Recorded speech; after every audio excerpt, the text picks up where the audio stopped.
Hélène, tu parles à l'oreille des chevaux, mais il y en a un qui est encore meilleur que toi, un comportementaliste. Et je sais Oui. qu'en tant que vétérinaire, tu t'y intéresses beaucoup. Toujours, parce que ce sont des professions qui sont complémentaires, hein, les vétos et les comportementalistes équins. Alors, on connaît Robert Redford, hein, l'homme qui murmurait à l'oreille À des l'oreille des chevaux. chevaux. Ah bah Robert, les filles. Et là, Mais tout là, le monde attendez, là, c'est aux hommes que je vais faire calme. plaisir, Ah. car c'est la femme qui murmurait à l'oreille des chevaux. Elle s'appelle Élodie, en plus elle est charmante comme tout, c'est un cœur. Et justement, eh bien, elle est comportementaliste équin, c'est-à-dire qu'elle communique avec les animaux pour essayer d'améliorer la relation de confiance qu'il y a entre l'homme et l'animal. Toutes ces méthodes sont basées sur de la communication et non pas la contrainte. Et c'est vrai qu'elle obtient de véritables résultats. C'est une aide précieuse pour tous les cavaliers. Regardez. La preuve en image.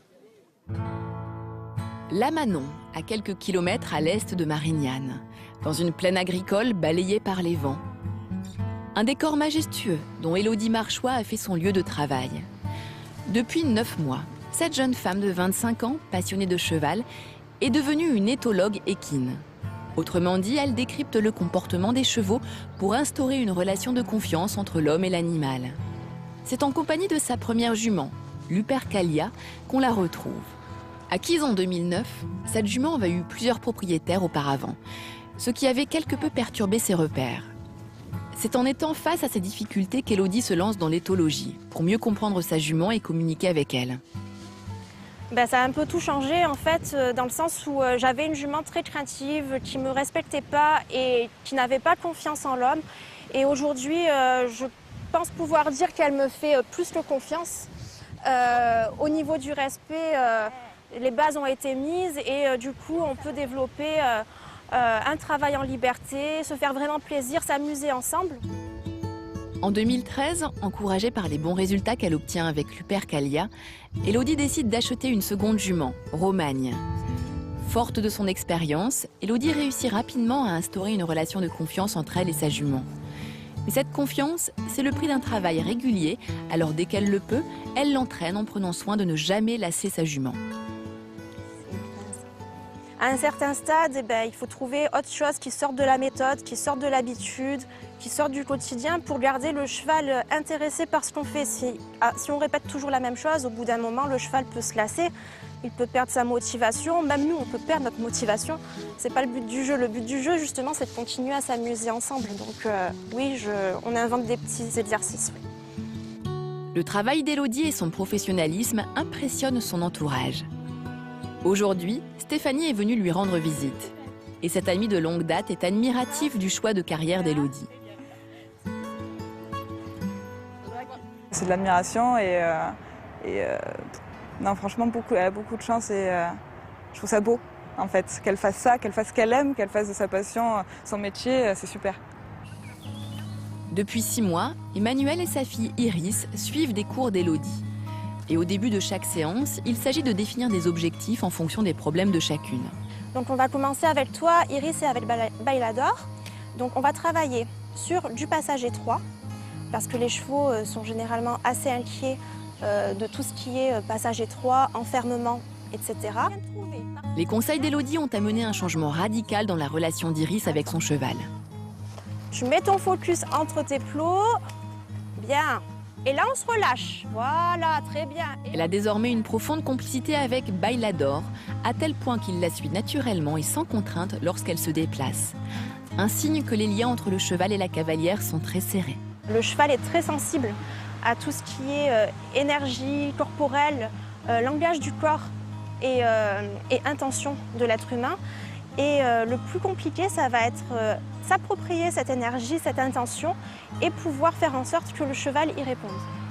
De son côté, Emmanuel cherche à surmonter son tempérament craintif vis-à-vis d'Amoroso, un cheval non castré et donc un peu plus difficile à canaliser. Mais au travers d'exercices définis par Élodie, elle a progressivement surmonté ses craintes. Aujourd'hui, la relation qu'elle entretient avec son cheval repose avant tout sur l'écoute et le partage, plutôt que sur la contrainte.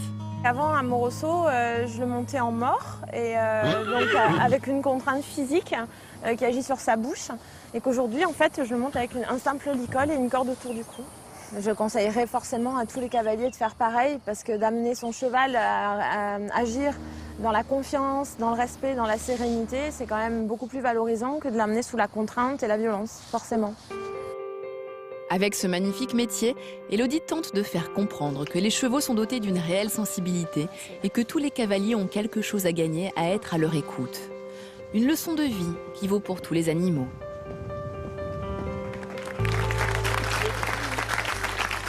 Donc Élodie, c'est encore l'exemple typique d'une jeune femme qui réussit à faire de sa passion son métier. Elle est juste là, elle est juste derrière nous. Élodie, elle nous a rendu visite.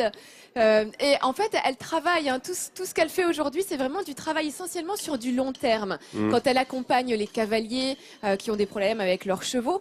Mais on fait parfois aussi appel, regardez sur les images, à elle pour des cas un petit peu plus particuliers, des choses un petit peu plus ponctuelles. Par exemple, lorsque vous avez un cheval qui doit partir, concourir pour un concours de saut d'obstacle ou d'autres choses, un concours de dressage, et qu'on n'arrive pas à le faire monter dans le van.